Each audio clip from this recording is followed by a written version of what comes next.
Salut și bine ai venit la un nou videoclip pe canal. Astăzi sunt în Milano, în Italia și vom merge cu trenul de mare viteză Italo spre Torino. Vom merge la clasa 1, prima clasă, cu doar 10 euro. Stai până la final și îți voi arăta cum am reușit să fac rost de acest are aproximativ 126 de kilometri, iar călătoria va dura cam o oră și 3 minute și vom face o singură oprire în Rofiera. Prețul biletului a fost de 10,90 euro, dar a fost luat la reducere, am reușit să prind o ofertă promoțională la Italo. La final vă voi prezenta cum puteți și voi să aveți parte de aceste prețuri, care sunt chiar și cu 50% mai ieftine. Italo face destul de des promoții, deci nu o să fie greu de găsit. Clădirea gării din Milano este masivă și destul de frumoasă. Mie îmi place destul de mult stilul. Ea a fost construită în 1931 și stilul arhitectural este inspirat sau copiat, nu știu sigur, după gara din Washington DC. Bineînțeles, asupra arhitecturii Benito Mussolini și-a mai pus puțin amprenta. Gara este tranzitată de un număr foarte mare de oameni, putem vedea și aglomerația. Bineînțeles, există și foarte multe linii și trenuri care pleacă din Milano centrale. Înainte de a ajunge la peroane, va trebui să trecem printr-un control al biletului.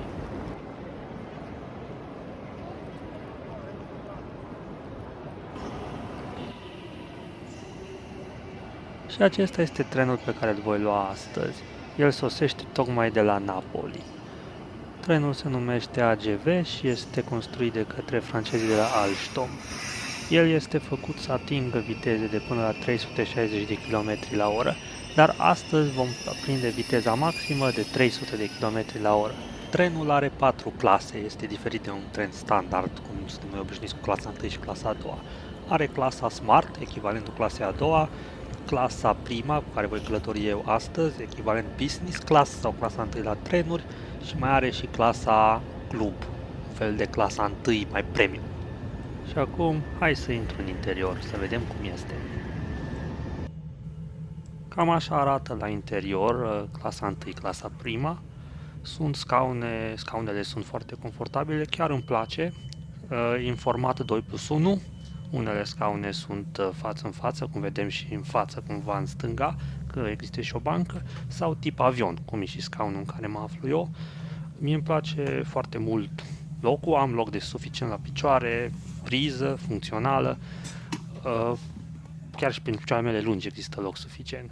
Măsuța mi se pare interesantă, la ce e mărișoară. Putem vedea pe geam un tren regional spre Elveția, va urma video, am fost și cu el spre Elveția, interesant deja acea călătorie.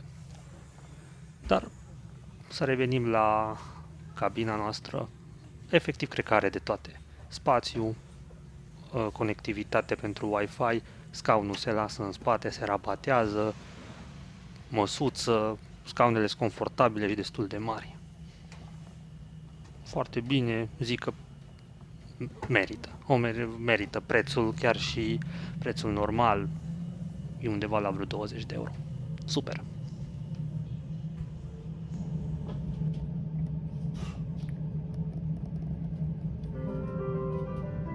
Benvenuti a bordo di Italo 9908 da Napoli Centrale a Torino. Porta tempestivamente al train manager per poter proseguire il viaggio. Vi ricordiamo che a bordo di Italo è vietato fumare.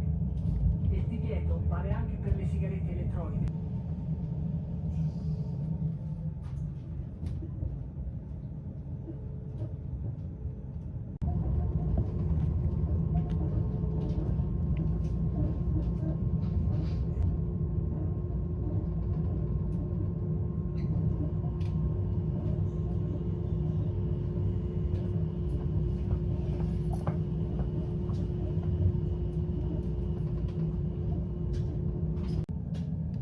La scurt timp de la plecarea din Milano, ajungem și la prima oprire, Rofiera, o stație din suburbia orașului Milano.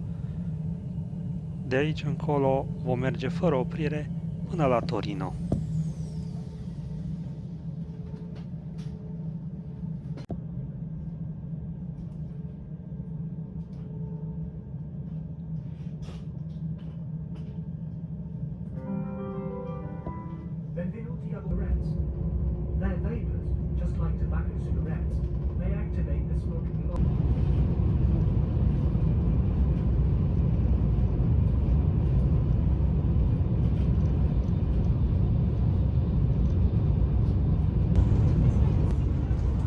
Ca scurt timp după plecarea din Rofiera, au venit și însoțitoarele de bord ca să ofere băutură la alegere, suc sau apă, cafea și o gustare. Eu am ales arahide și să primesc și un șervețel. Pentru prețul plătit chiar mi se pare foarte bine și am meritat diferența de 1 euro la acest tren. Deja am început să prindem și viteză, aveam 270 la oră, ne apropiem spre viteza maximă de croazieră. Foarte fain.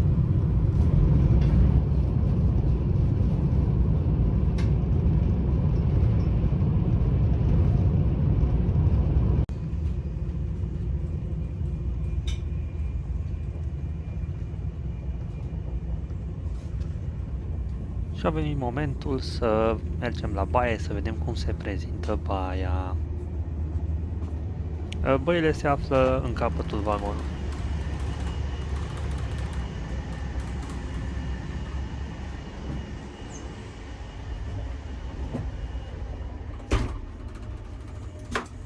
Putem observa, baia este curată, totul funcționează, e un miros plăcut, are de toate. Singurul minus, aș putea spune, e puțin la presiunea apei, care nu este foarte, foarte bună, asta ar fi un minus. Dar în rest, baia este excelentă, curată, tot ce trebuie, foarte bine. Și a venit momentul să vă arăt cum să cumpărați bilete ieftine la reducere cu Italo. Haideți să vedem cum.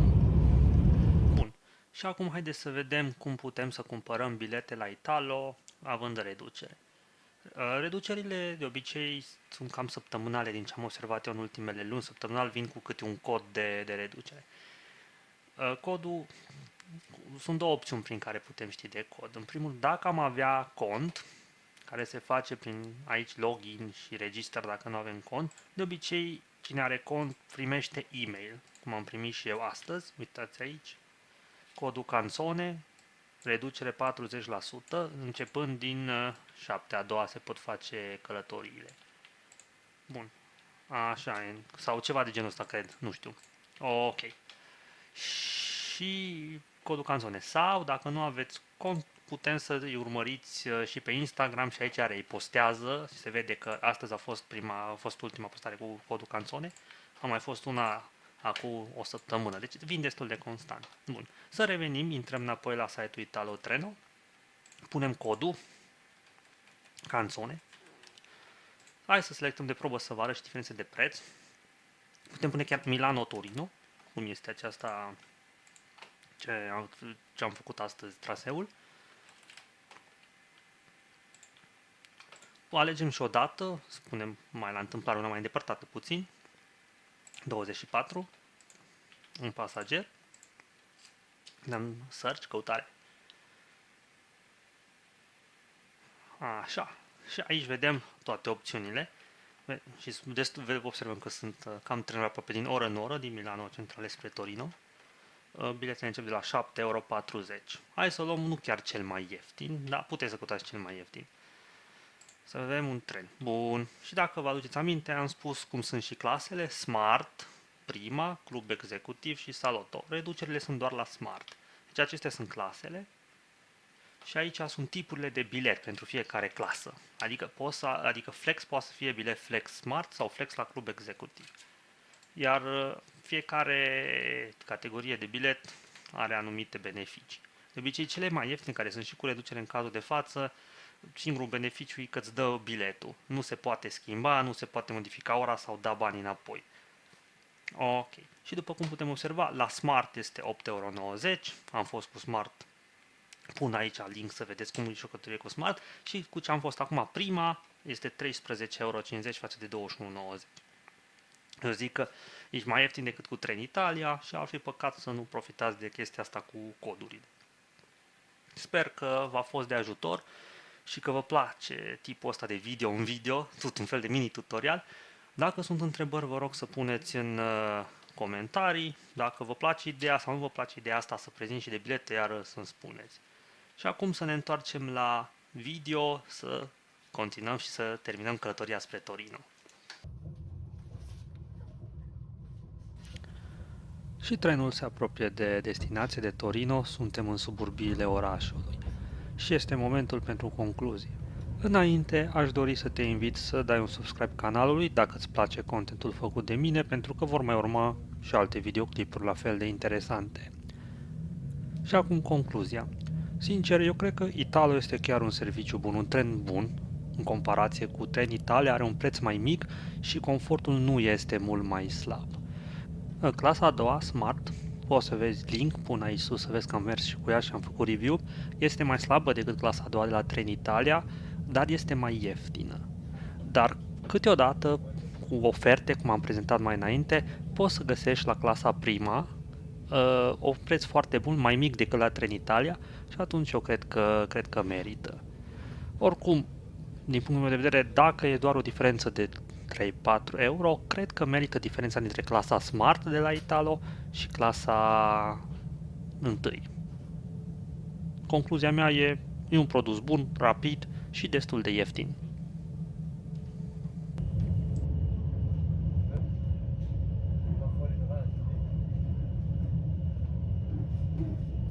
Și am ajuns la destinație, la Torino. Pot să spun că mi-a plăcut mult experiența cu acest tren. Aici putem vedea și clasa Club, cea mai scumpă. Din punctul meu de vedere nu prea merită, e prea mare diferența de preț. În concluzie, chiar recomand trenul Italo prin Italia, au destul de multe rute, călătoria aceasta a fost faină și cred că merită câțiva bănuți în plus pentru prima clasă.